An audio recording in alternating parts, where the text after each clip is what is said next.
So mga lalabs ko, nag-crave nga ako ng pili nut ginger candy. Let's go and let's make it! For healthy nito guys, hindi lang dessert. Ay, ito rin ay hello mga lalabs ko! Ayan, gagawa tayo ng pili ginger candy. Ayan, meron tayong bagong harvest na ginger. Ayan dapat medyo mura pa. Ayan, para walang bunot-bunot, no? So, masarap tong gawing candy. Yan, yung ganyan. Huhugasan lang natin yan. And then, scrape natin yung balat. Wag nang,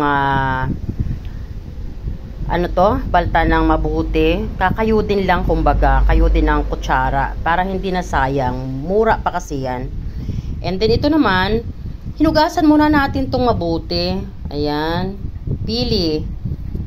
And then, pagkatapos hugasan, ay nagpakulo ako ng tubig.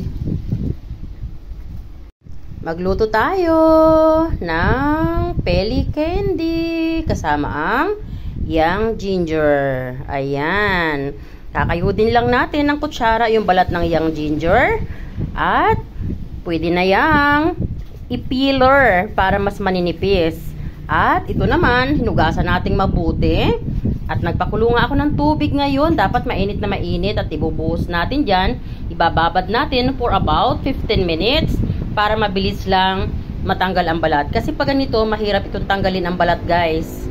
Ayan. Will take time. Pero pag binabad mo sa tubig, pag ginanyan mo, mabilis lang matanggal. So ayan guys. Mainit na mainit yung ating tubig. At ibuhos natin dyan. Tatakpan natin yan para makonsib yung init. Ayan. So, sobrang init dapat, no? And then, takpan natin yan ng porcelain.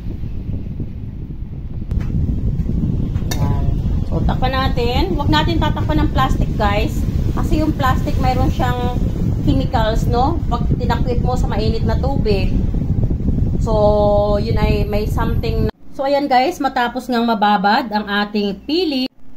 So, ayan guys, matapos nga mababad ang ating pili sa mainit na tubig. Look at this. Mabilis na lang siyang matanggal.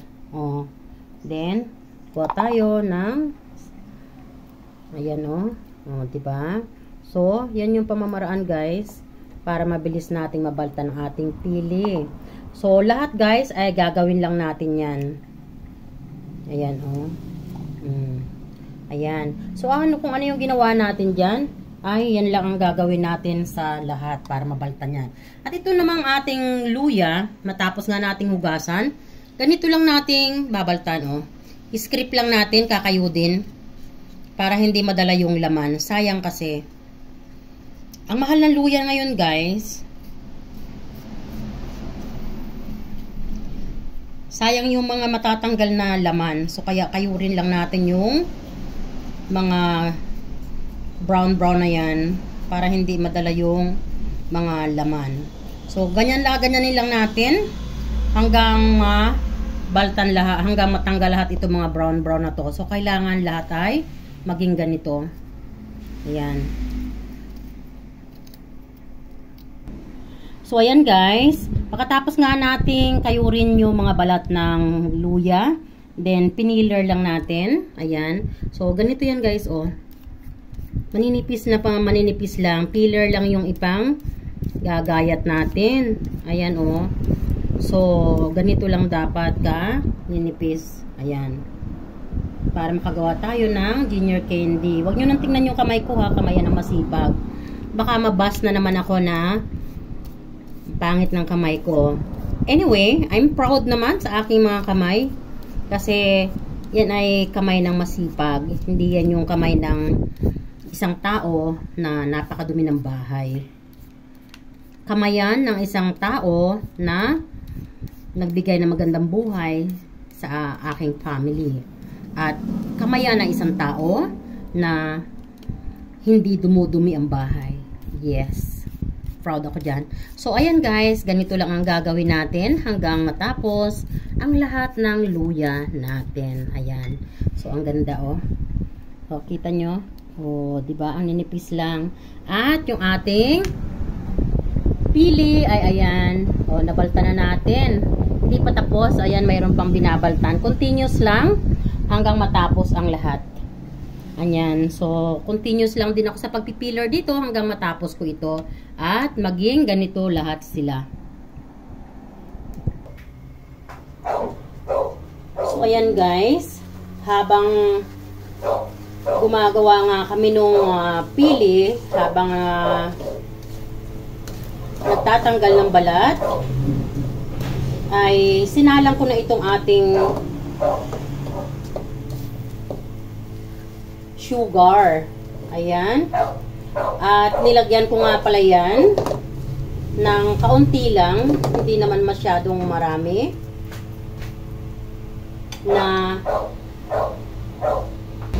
Angel cream densada. Ayan. So, wag naman masyadong marami. 1/4 lang yung aking inilagay. So, dahil tapos na yung ating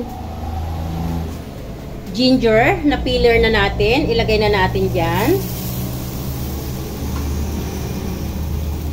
So, hindi tayo maglalagay guys ng ibang fluid ha. Hindi tayo maglalagay ng extra na water.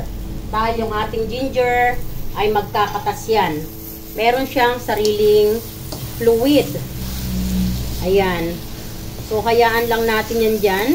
At yung sugar nga pala natin at cream densada ay tinunaw lang natin sila sa sarili nila. Hindi natin sila nilagay ng water para hindi masyadong mag-watery. Ayan. At tayo ay naka very low-heat sa pagluluto natin ito. Ayan. So, pag nag-mix na yung sugar dito sa ating ginger, saka natin ilalagay yung ating pili nut. Actually guys, katulad nung aking video last week, yun ay ginger lang, walang pili nut, no? If you always follow my post, nag-post na ako nito last week, pero ginger lang siya.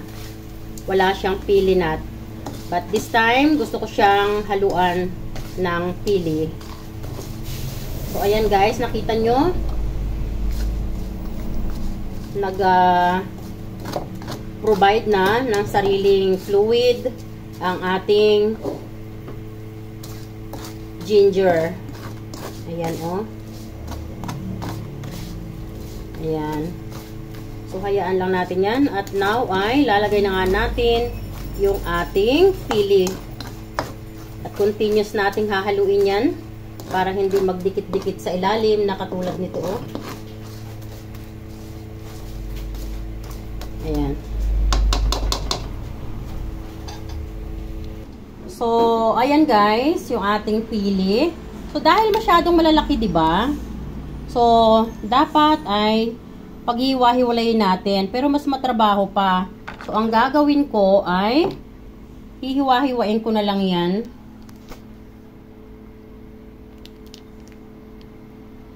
And what's that? Oh, may itim. So, gagantuhin ko na lang.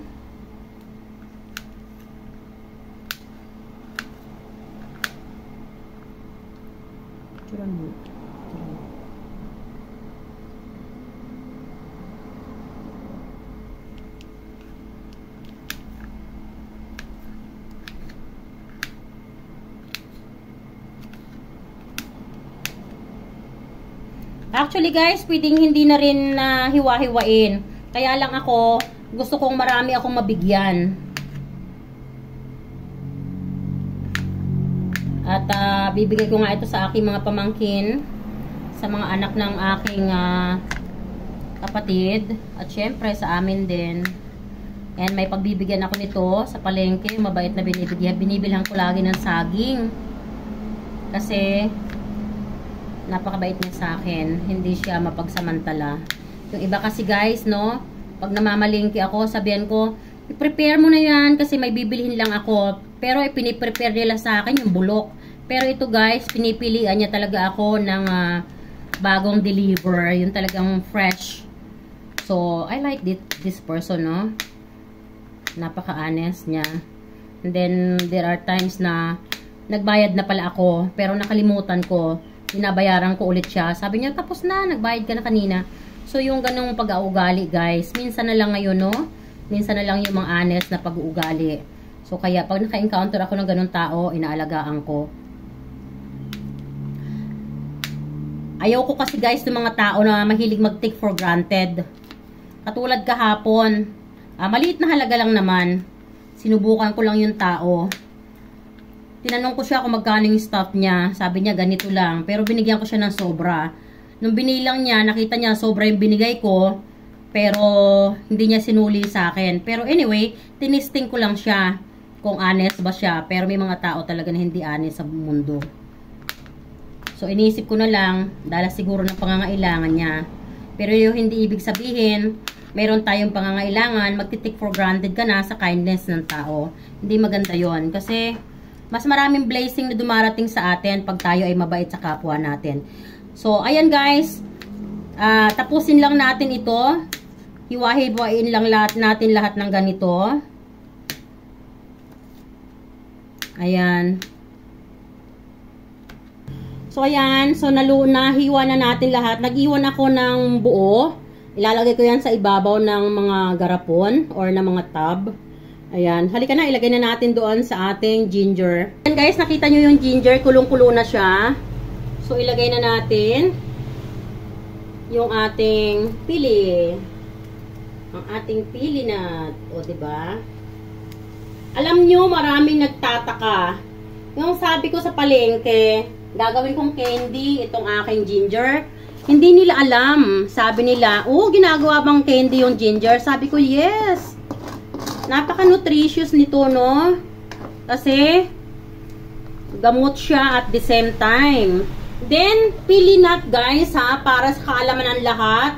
Ito po ay instant vitamin sa ating heart and sa ating brain.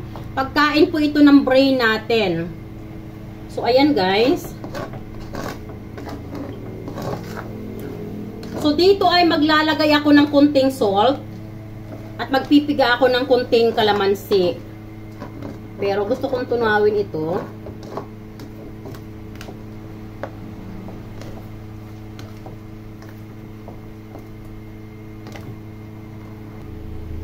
So, ayan guys, maglagay tayo ng kunting kalamansi, ng kunting asin. Pinch lang yun guys ha. Pampatay lang ng sobrang tamis. Hindi rin kasi maganda pag puro tamis yung nalalasahan natin.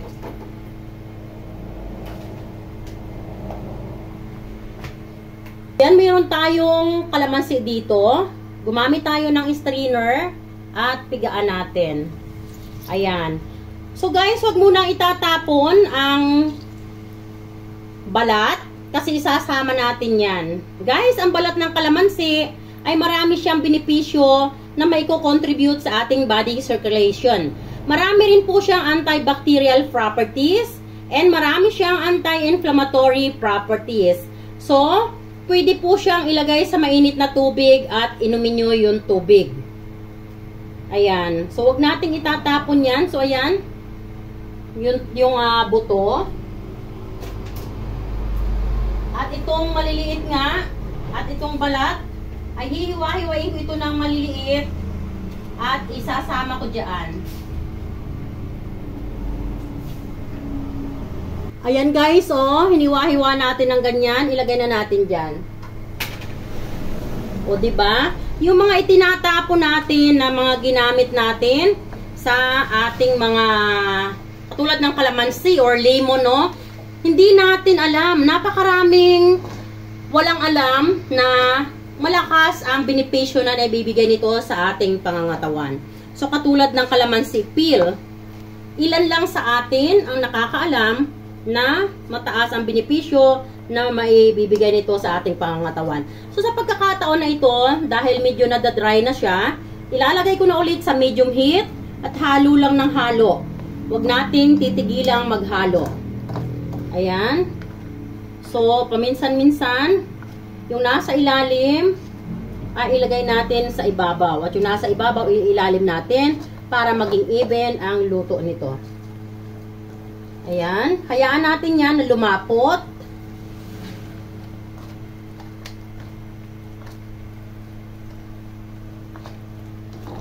Ayan. At pag lumapot na yan, papatay na natin yung apoy. At palalamigin lang ng konti at ilalagay na natin sa tub. Huwag nating masyadong dry up kasi mahihirapan tayong maisalin sa ating garapon or sa ating jar or sa ating tub. So, paminsan-minsan, tingnan natin ang ganyan kung malapot na ba. So, this time ay hindi pa.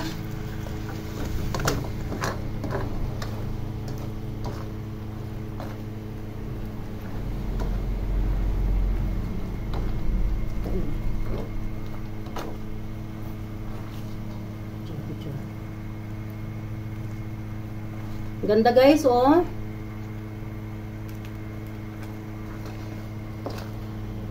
Tingnan nga natin kung pwede na.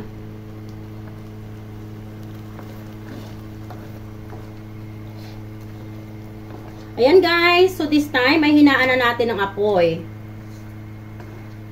Ayan. So pag hinaan natin ang apoy, tingnan natin kung malapot na ba.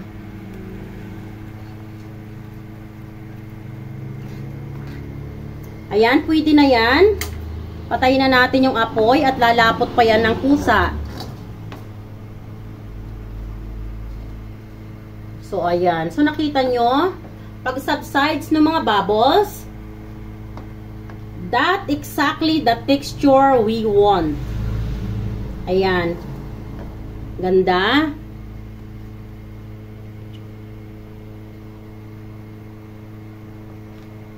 Ooh.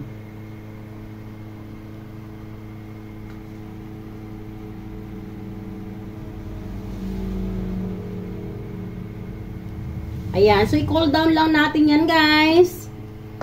At pwede na nating ilagay yan sa jar. Thanks for watching, everyone. Tito Win always saying, don't forget to keep loving one another. I love you all, guys. And stay safe. Dahil maulan ang panahon, let's keep it ourselves healthy and safe all the time. God bless you, everyone. And thanks for watching. Bye, y'all.